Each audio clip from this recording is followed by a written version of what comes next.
I had to wait just over 4 months in order to get my reservation at the Golden Steer Steakhouse right near the Las Vegas Strip. We're gonna go inside, sit down, pay for this meal, and at the end, tell you if we think it's worth the wait.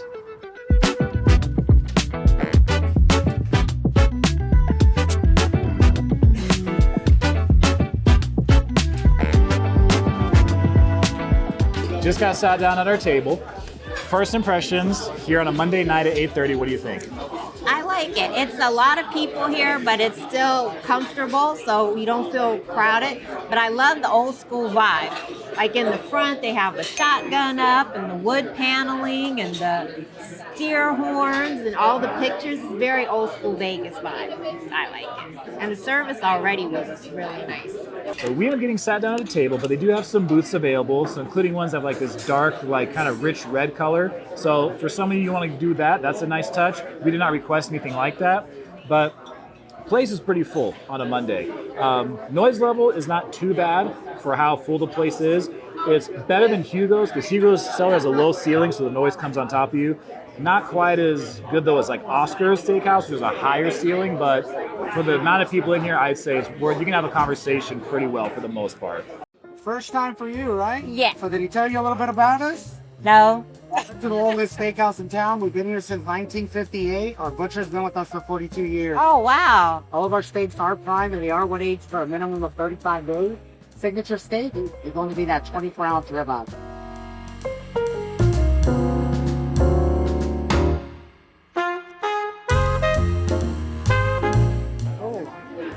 Okay, it's got a nice body. This is from France. It was from Rome.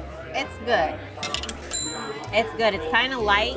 It's a little, the aftertaste, it's slightly bitter, but I can still like taste hints of vanilla. So it's still kind of smooth. It's good. As far as attire here, the website says they like to have a business casual approach, but there's definitely some people here in like shorts and t-shirts. So you can dress up for the guys. You can put on a collared shirt. You could wear a suit here if you like, but you definitely don't have to based on what I'm seeing around, you know, the restaurant, that sort of thing. So what do you think? I think the ladies all look gorgeous. Everybody's got their hair done. All the ladies are dressed beautifully. Beautiful women here, but the men, some of them got some shorts on and they're looking scrappy down. I feel you should always dress the best because you never know who you might see. So you want to always be ready to make people jealous. So look your best. She's definitely from LA, if you couldn't tell. You never know. Somebody might invite you to the Grammys, so have your best outfit on. You don't know what could happen. Appetizers got here. Since we've sat down, we noticed it's gotten noticeably louder in here. Only one other table got sat to make the place full, but since we've been here, it has been a little bit harder to have a conversation. So we're on a Monday, so keep that in mind on a weekday versus maybe a weekend, maybe even louder. But we got calamari, which was $16. It's actually cheaper here than it is when I eaten before at the Sahara Hotel at Chickies and Pete's. And we got a crab cake, which was $28. This is probably the smallest crab cake we've seen in any restaurant I've eaten at so far, wouldn't you say? Yeah, it's only one, but it might be fabulous. So. It might be, but this is what we're looking at right now to get started.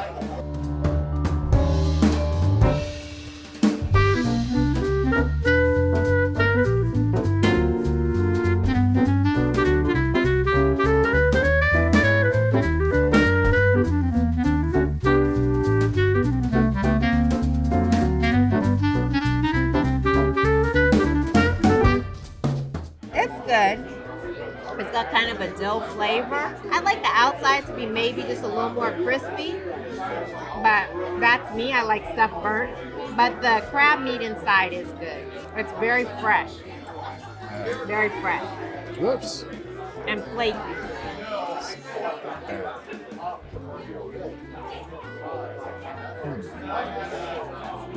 It's definitely softer than I've had at other restaurants. The outside is not quite as cooked. It's not quite as breaded as like when we had it at Hugo's Cellar. The price is in the same ballpark, $28, $29. So it's right in that same ballpark. Probably say I like it at Hugo's Cellar better. Like, this is not bad by any means, but I do like it at Hugo's better.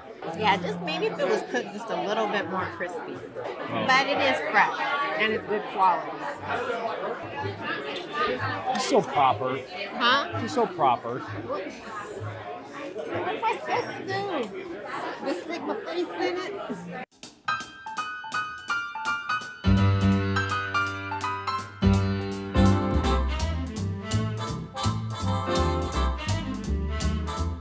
The breading's nice. It's nice and crispy. And let's see if this sauce has a kick. It's a little chewy.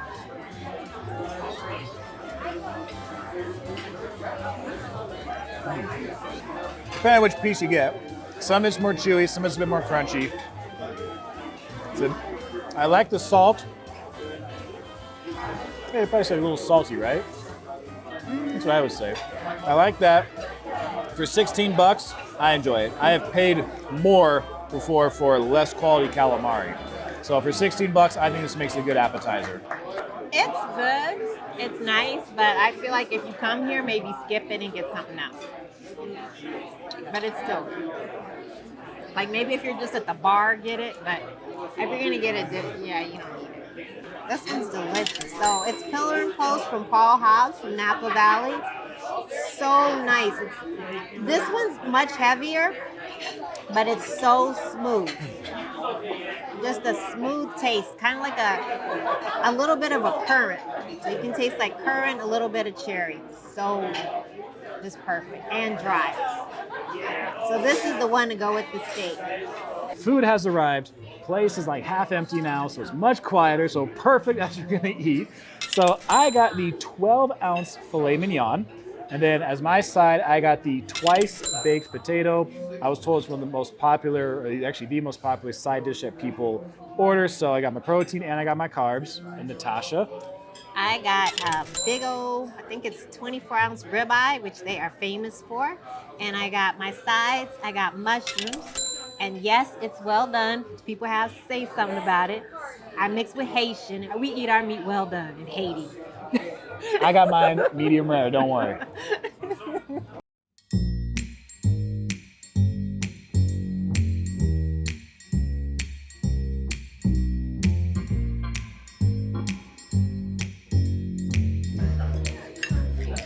Here, take a taste and get you some mushrooms too. Try. I'm gonna try it in mine. Maybe a No, spot. it's too red. Even like this? Maybe on the end part where it's not as red? No? Okay. All right, thank you. Well, I'll take a small bite. You Like should- just at the end part, but it's small bite. Thank you. You're welcome.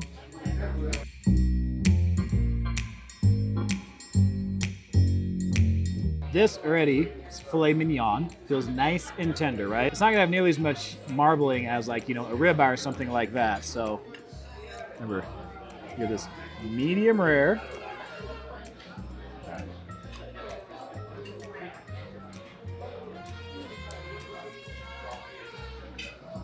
It's incredibly tender. Easy to chew, almost melts in your mouth. Little crust on the outside, but very tender on the inside. Medium rare was a good choice. Mine, it's delicious. The meat is juicy. It's cooked perfectly, and it's got a lot of flavor to it. And the seasonings are perfect. It's not too salty. It's just perfect, especially with the mushrooms, really complement it. And the steak is nice and juicy. It's so good. Also, the filet mignon, a little bit of salt too, but it's not overpowering. Natasha did not want to try any of my filet mignon. She does not. Take a bite. Okay, what did you think? I thought it was good. She gave her an end piece, so it's not pink. So Yeah. she gave me a piece It of was her. good.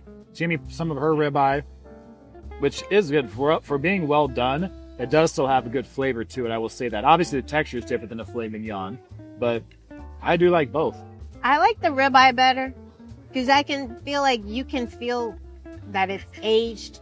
There's just so much flavor in it, and it still melts in your mouth.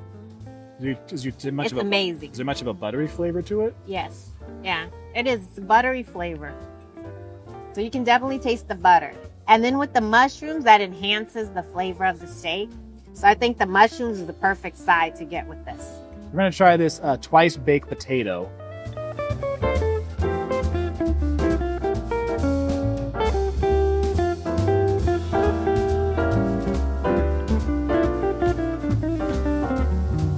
I like the potato. Tastes a little bit of the bacon in there that they have. Not too strong of a buttery flavor. The texture is a bit different. Because generally on the baked potato, when it's open, you know, you just dig your fork right in. So this texture is a bit different because it's baked on this side too. But I mean, it's a baked potato. Like it's good, but I don't think it's like super exceptional or anything like that. I don't know how else to say it. I know it's like the most popular side on the menu. I mean, I like it, but I wouldn't necessarily like be in a rush to eat it again. You want to try it? Yeah. Well, I don't eat bacon though. Let me take a spot or else no bacon. I don't eat pork.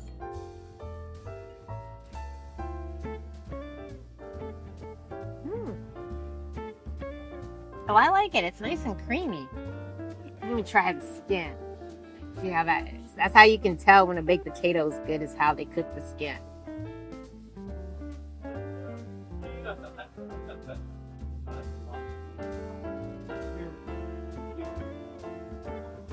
Yeah, no. Not doing it for you. I do like the top, like the creamy little layer, but yeah. I tried the mushrooms. I'm not a big fan of them. I thought they were pretty standard. Thank you. So this is a super Tuscan. It's gonna be Merlot Dominant. It's silky. It's beautiful.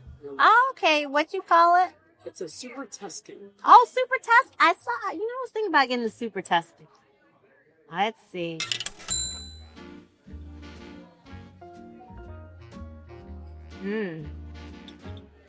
Okay. You get the super Tuscan. This was what I was thinking about getting first. So good. It's definitely a heavier wine, but it's smooth. It's very smooth.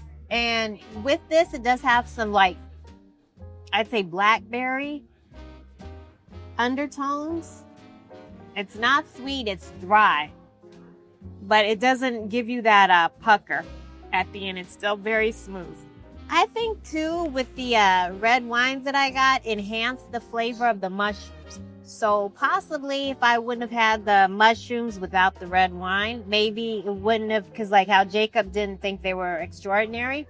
I thought they were extraordinary because the butter flavor and the way they were cooked to perfection, and along with the meat, it gave your palate, like, you know, a few different tastes, few different textures. So I thought it's amazing. Maybe if you don't have the wine with it, the mushrooms wouldn't taste the same. But I think I love them. I thought the texture was perfect to mix with the meat.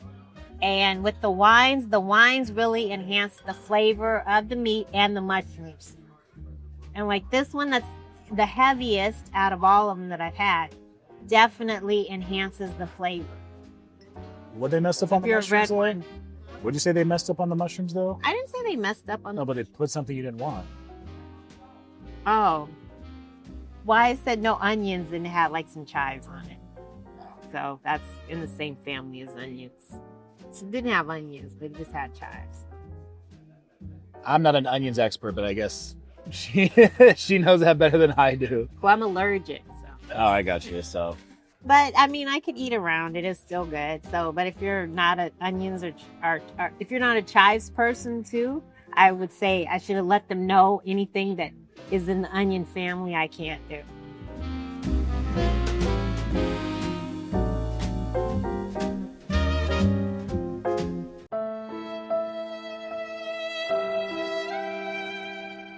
So, going through the meal, I liked the calamari better than I liked the crab cake. I think you were basically the other way around. No. I thought the calamari was good for the price of the calamari, but I don't think to get it at the bar maybe would be better, but not at the steakhouse. No. Yeah. Crab cake. Not the calamari. Crab cake is the same price we paid at other places, but I think it's better at Hugo Cellar's probably got the best crab cake I've had so far. What do you think? Yeah, definitely, because you could taste the crab more with that. Yeah, it was breaded like perfectly over there. It was cooked a little more too. So A little more crispier. It was still flavorful, and the sauces were good for the crab cake. yeah. So it came to the entrees. I enjoyed the filet mignon I had. I've gotten like a different, I think almost every video I've gotten a different steak. It's the first one I've done filet mignon. So I liked it. I mean, it was $94 for the 12 ounces. The twice baked potato, I was not like, I was not a big fan of it. But your steak, your mushrooms. I loved my steak. I thought my steak was perfect. It melted in your mouth. It was big. It was juicy. The mushrooms were perfect with it. And the mushrooms, they didn't overcook them.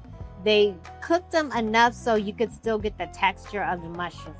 And that's what I really like, because I hate when they overcook the vegetables. So I like the texture of the mushrooms. Now, with his filet mignon, to me, it was a little salty. But with my ribeye, I thought it was perfect. And the mushrooms, perfect. And I also loved the wine selections. I had 3 different wines. And I thought the red wine, perfect. And definitely Chris knew, like, what to get with your meal and with every, with the meal. Yeah, with the wine selection and the meal. Yeah, perfect. I had to make this reservation on January 30th so we could eat here on June 9th. So I counted 131 days from the day I made the reservation to when I was able to get in here to sit and eat. So ultimate question, do you think this was good enough experience, the food, compared to other places we've eaten at, to justify over a 4-month wait to eat here? I would still go to Gigo's. Oh. I'd have to say the same. Like, it's a good experience, but if you want similar priced food, and the food here is pretty reasonably priced compared to other places you'll find. But you can find other places. Better than the Strip. Yes, but you can find other places with reasonably priced food. And if you like the classic feel, which we both do, we've been to other classic places, you can find that other places as well. And you don't have to wait over 4 months to get a reservation.